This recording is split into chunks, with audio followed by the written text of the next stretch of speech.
Children, next we are going to derive the second equation of motion. So what is the second equation of motion?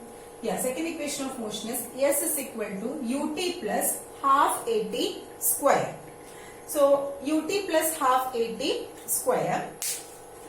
So here we need to find out an expression for displacement. Yes. And we had discussed in our previous session, how do we get displacement from the velocity time graph? Okay, by taking the area under the graph. The area under velocity time graph gives us the displacement. So here also we are following the same procedure. We are considering the area below this velocity time graph. And when we look at the area, we can see the area below velocity time graph is divided into two portions. Let this region be 1 and let this region be 2. And region 1 represents a triangle, and which is that triangle? Triangle ADB. Okay. Then region 2 represents a rectangle. Rectangle OABC. These are the two regions below the velocity time graph. Triangle ADB plus rectangle OADC. So what will be the total area below the graph? The total area below the graph will be equal to area of this triangle ADB plus area of this rectangle OABC. Okay, so this is the total area below the graph. So we can just calculate the total area using this method. So what is the total area below the graph? The total area below the velocity time graph will be area of the triangle ADB plus area of the rectangle OACD. Now, what is the equation to find out the area of a triangle? Yeah, area of the triangle is half BH, right? Half BH is the area of triangle, half into base into height. So this will be equal to half into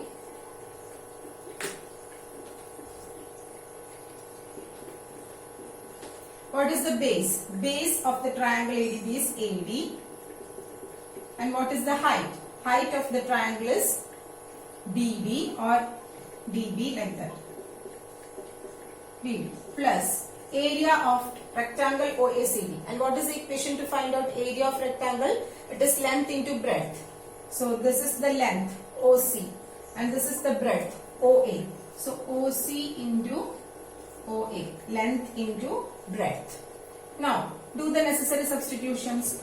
Equal to half into what is AD? AD is T. BD. What is BD? From the previous derivation we have already got an expression for BD. What is that? It is AT. So substitute AT here. Plus OC. What is OC? OC is equal to T. Into OA. What is OA? OA is U. Okay. Now we will get half into A into T into T, T square plus UT. And let me just rearrange it. UT. The term UT we can write it in the beginning. So equal to UT plus half AT square. So this is the total area below the velocity time graph. And we know this total area itself will be our displacement. Yes. So we got the result. The displacement S is equal to UT plus half AT square. So this is the derivation for our second equation of motion. It's very easy. We had already discussed this procedure in our previous session. Just add the area of the triangle and rectangle, and after that do the necessary substitutions from this data. You will get the displacement. Okay, and this relation relates the position, displacement or position of an object with the time. Hence this relation is also known as position time relation. Okay, position time relation. So S is equal to UT plus half AT square is known as position time relation. And what about v equal to u plus at? The first equation of motion, it relates velocity with time. Okay, so this is known as velocity time relation. Next, let me just discuss the derivation of the third equation of motion, which is our third equation of motion. 2as is equal to v square minus u square. Okay, so for that again we need to consider our velocity time graph, area below the velocity time graph. The same graph we are using. Here we are doing one modification. We are not dividing the area into two. We are just considering the area below the velocity time graph as a whole. Okay, so we are considering the area below this velocity time graph as a whole. Okay, children. So what is the area? This area represents a trapezium. So O, A, B, C. The area, the total area below the velocity time graph now represents that of a trapezium. Okay? And how will you find out the area of a trapezium?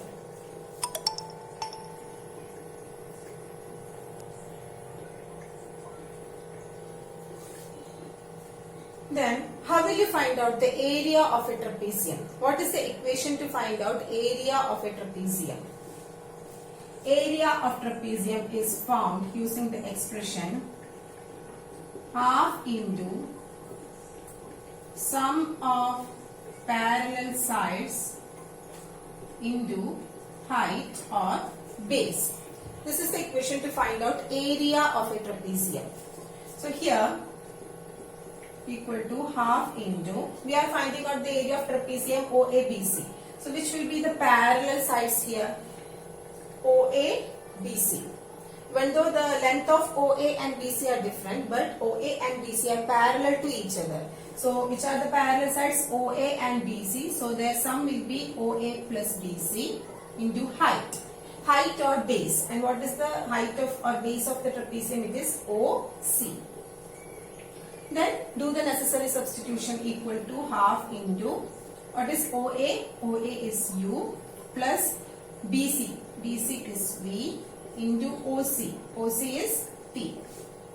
So you will get equal to half into U plus V into T. This U plus V, we can just write U plus V as V plus U.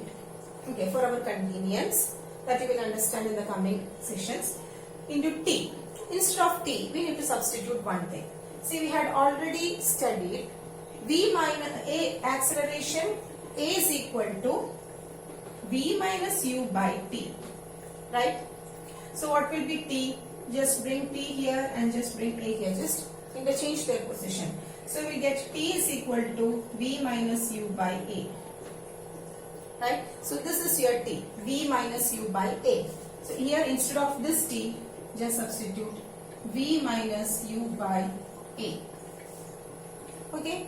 Equal to 1 by 2. In the denominator we have one more term now, which is that A. So write that A together.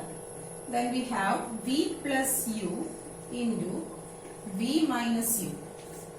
Okay. Now equal to 1 by 2A into, this is in the form A plus B into A minus B. What is A plus B into A minus B? It is A square minus B square. So V plus U into V minus U will be V square minus U square. V square minus U square. So we got area A is equal to 1 by 2A into V square minus U square. Okay. So this area itself will be our displacement S.